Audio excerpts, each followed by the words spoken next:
Tom, you know how everyone complains about the new Star Trek movies being way dumber than the TV show? Yes, that is a true statement of fact. So I have found an episode from the old TV show, from The Next Generation. Next Generation. It's called The Game. It's from season 5. An episode where everyone on the Enterprise gets addicted to an iPhone game and is willing to trade all of, I think, the Federation in exchange for more of this iPhone game. Right. We start off It's Riker down on vacation planet. with the woman he's met and dated on that planet. Woman that this week, particular yes. episode. Happens to be one with a vagina on her head this time. Right. So they throw this game on him. It's like a little Google Glass thing. You put this game on him. You throw space frisbees into giant alien dick tubas, and that's the game. He gets immediately hooked, and he's trying to get everybody to play this game. He finally finds Deanna Troi having an intensely sexual moment with a bowl of chocolate. Close your eyes. And it's here that we need to stop and recognize that the entire episode is weirdly sexual. Like, the game is weirdly sexual. When people are playing the game, they're having like these shuddering orgasms. We see like 40 simulated orgasms. There in are this so episode. many tight, super tight shots of people's faces as they just come buckets. All the crew members who are addicted to the game know they have to get Data out of the way, because Data's just gonna figure out, oh, you all are behaving like idiots, let me robot my way through this. So they trick him into sickbay and then shut him off. But the way they shut him off is they just like, Dr. Crusher just comes up behind him and just kind of pokes him in the butt and he's off. Data's had an off switch the whole time? And it's been in his butt. Just like in a terrible place too. He could anything could accidentally bump down into wrong. his right cheek. They get Picard and Geordi this way because they are using, oh, Data's malfunctioning. Everybody needs to come to sickbay so they can then force him to play this game. In all of its misunderstandings of how addiction works, this might be the most prescient episode of Star Trek, of any iteration of Star Trek. Like, this treats it like video games are gonna get people addicted.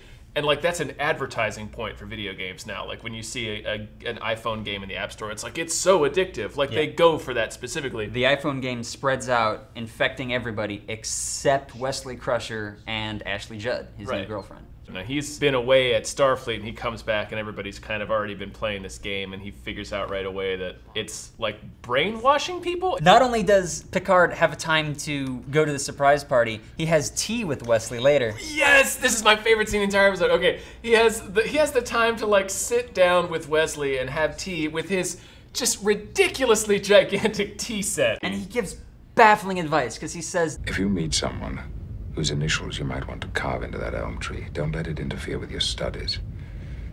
I failed organic chemistry because of AF.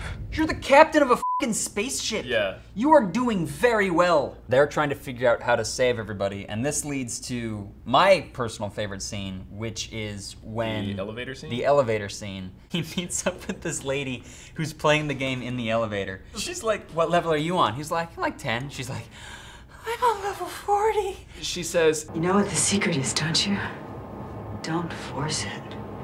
If you just let the game happen, it almost plays itself.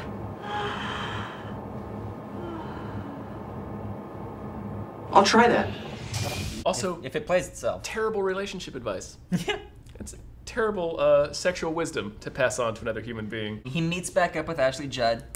He's planning. She's clearly already been addicted. Wesley dashes around the table and then dives over Yeah, it. it climbs like as heroically as a little kid in a Burger King play place. They get to this one part where like Wesley's like trying to, you know, do creepity creep John McClane through the Enterprise's vents, and then the door opens and Worf's there, and then he falls for no reason. It takes both Riker and Worf to get.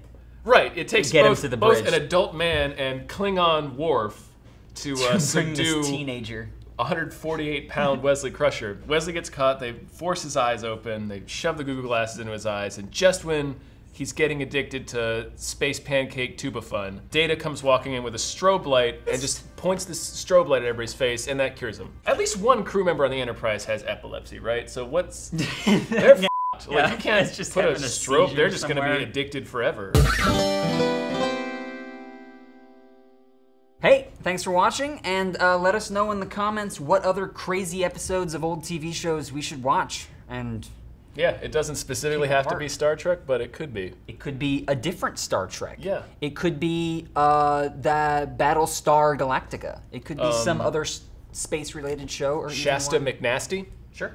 Sure, I know what that is. Also, if any of you knows where I can get that tea set, it's very important to me.